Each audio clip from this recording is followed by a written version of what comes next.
네, 안녕하세요. 주식은 역시 기리기리세의 기리십니다. 안녕하세요, 기리분들. 자, 매일매일 준비를 위한 5분 시황 정리 오늘 또 깔끔하게 공부해 보도록 하겠습니다. 오늘은 2021년 9월 1일 수요일입니다. 같이 공부하시죠. 렛츠 기릿!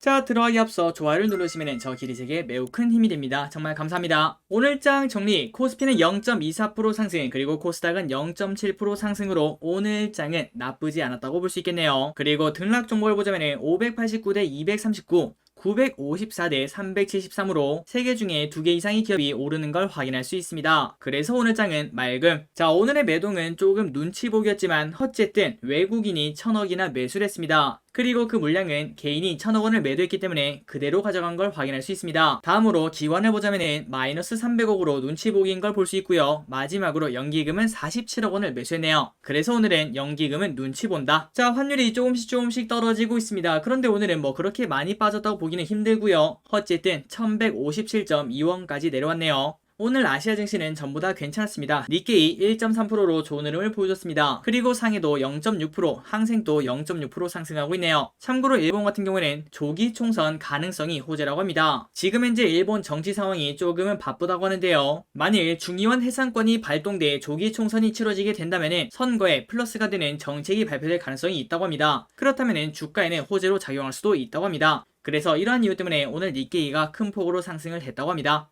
자, 오늘 또 외국인의 소량 매수를 했습니다. 과연 돌아오면서 무엇을 샀는지 확인해 보도록 할게요. 자, 첫 번째 개인 LG화학, NC소프트, 에코프로비엠, 차이나 전기차 ETF, 에코프로, 카카오, 일진하이솔루스, 한국조선해양, 펄어비스, SK바이오사이언스, LG전자 이렇게 매수하고요. 그리고 외국인은 네이버, SK하이닉스, HLB, 카카오뱅크, 삼성전자, 바이오니아, 삼성엔지니어링, 기아, 곧버스, 신풍제약, KH바텍을 매수하고 있습니다. 그리고 기관은 SK텔레콤, 크래프톤, 유한양행, 카카오뱅크, 삼성전기, 삼성엔지니어링, 기아, HLB, KCC를 매수하고 있네요. 자, 그래서 오늘의 특징이 무엇인가? LG화학과 NC소프트 지난주인가요? 큰 폭으로 하락을 했는데 오늘 또 이렇게 큰 폭으로 하락을 했다고 합니다. 그래서 개인분들이 크게 줍줍을 하는 걸 확인할 수 있고요. 그리고 외국인은 네이버, SK하이닉스, 카카오뱅크, 삼성전자 이러한 대형주 위주로 매수를 하고 있습니다. 마지막으로 기관은 아직도 크래프톤이랑 카카오뱅크를 큰 폭으로 매수하고 있습니다.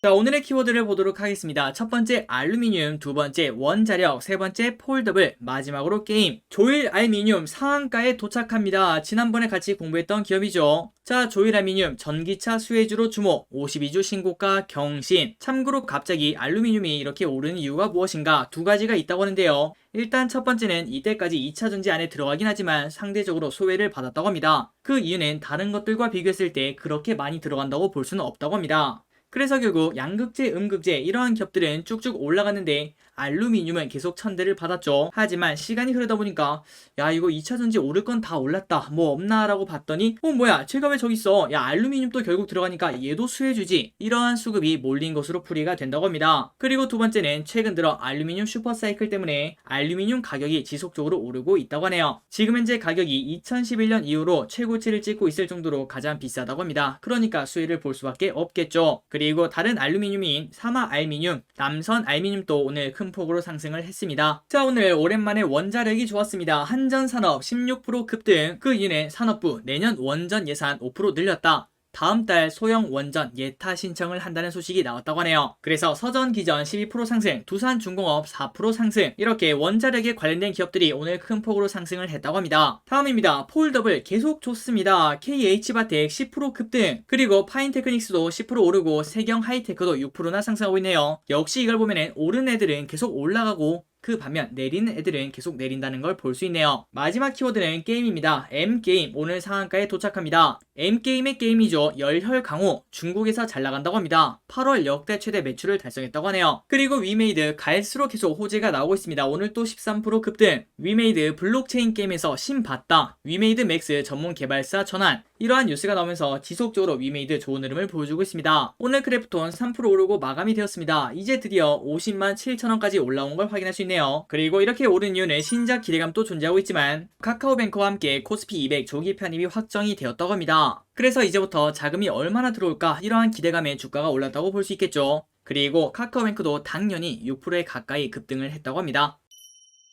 자, 여기서부터 오늘의 특징주를 보도록 하겠습니다. SK텔레콤 5% 상승, LGU 플러스 2.8% 상승, KT 2% 상승. 가면 갈수록 5G 가입자는 늘어날 수밖에 없습니다. 그 말은 통신 3사의 수익성이 개선이 된다는 소리겠죠. 거기에 힘입어 오늘 좋은 흐름을 보여줬다고 합니다. 다음입니다. 메리츠화재 오늘 10%나 급등합니다. 그 이유는 올해 들어서 세 번째 자사주 매입 때문에 강세를 보여주고 있다고 합니다. 남양유업 오늘 마이너스 3%. 아마도 많은 분들이 뉴스를 보셨으리라 생각됩니다. 남양유업 매각이 없었던 일로 되었다고 하네요. 그래서 지금부터 사모펀드 한행코랑 치열한 법정 공방이 진행될 예정이라고 합니다. 참고로 남양유업은 매각을 안 하는 게 아니라 또 다른 매수자를 찾아 나선다고 합니다. 오늘은 뭔가 매각하는 회사들의 순환시대일까요? 인터파크 마이너스 13%나 하락합니다. 자, 그 이유가 무엇인가? 최근 들어서 이렇게 인터파크에 대기업들이 들어오면서 야, 이거 흥행에 성공하겠다 이런 생각을 했었는데요. 하지만 매각 흥행 실패를 했다고 하네요. 자, 아래 보시면은 야놀자, 카카오, 네이버 이러한 기업들이 매수를 한다고 들어왔다가 하지만 모두 불참을 결정하면서 주가가 쭉 미끄러졌다고 합니다. 항상 우리는 이런 걸 보고 이거를 잊으면 안 되겠죠. 급등한 거는 언제든 급락할 수 있다. 그리고 세상에 100%라는 거는 절대 없다. 자, 오늘 동성화인텍 6% 상승으로 마감이 되었습니다. 이렇게 좋은 흐름을 보여준 이유가 무엇인가? 2,597억 원 규모 공급 계약의 강세. 참고로 동성화인텍은 LNG에 관련된 회사입니다. 그런데 이 회사가 이번에 현대중공업 그리고 현대사모중공업이랑 LNG 운반선 초저온 본행지 공급 계약을 체결했다고 하네요. 그래서 이러한 공급 계약에 강세를 보였다고 합니다. 다음으로 최근 잘 나가던 에코프로 그리고 상하프론테크가 큰 폭으로 하락을 했습니다. 과연 여기서 더 올라갈 수 있을지 고민해볼 필요가 있겠죠. 그리고 조금은 심각합니다. LG화학 마이너스 5% 정도의 하락을 보여줬습니다. 자, 여기 보시면 완벽하게 떨어지는 칼날인 걸 확인할 수 있죠. 그러니 이런 차트에서는 섣부르게 매수한다면 다칠 확률이 매우 높습니다. 그러니 조금은 긴 호흡으로 보는 게 좋다라고 볼 수 있겠네요. 또한 NC소프트도 오늘 3.5% 하락을 하면서 비슷한 흐름을 보여주고 있습니다. 자, 다음으로 일진하이솔루스 깔끔하게 따상에 성공합니다. 진심으로 축하드립니다. 자, 마지막으로 오늘 청약이 끝난 YM텍 그리고 SK리츠를 확인해 보도록 하겠습니다. 첫 번째 YM텍 예상 균등은 0.13개. 그러니까 10명 중에 1명만 받을 수 있겠네요. 그리고 정말 놀랍게도 예상 비례가 5,877대 1이었습니다. 그러니까 무려 8,300만원이나 있어야 한 주를 받을 수 있다고 합니다. 일단 이것만 보자면 YM텍 따상에 성공할 수도 있어 보이네요. 그리고 마지막으로 SK리츠 균등 배정이 없습니다. 그래서 예상 비례를 보자면 전부 다 500 후반인 걸 확인할 수 있죠. 대략적으로 570대 1이라고 보면 될 것 같습니다. 그래서 SK리츠도 한 주를 받으려면 140만원 정도가 필요하다고 합니다. 또한 SK리츠의 경쟁률도 매우 높기 때문에 이 부분도 상장하고 좋은 흐름을 나타내지 않겠나 그렇게 볼 수 있을 것 같습니다. 자, 여기까지 시황 정리가 끝났습니다. 오늘 또 같이 공부해주셔서 진심으로 감사합니다. 지금까지 기리셨습니다. 빠이요.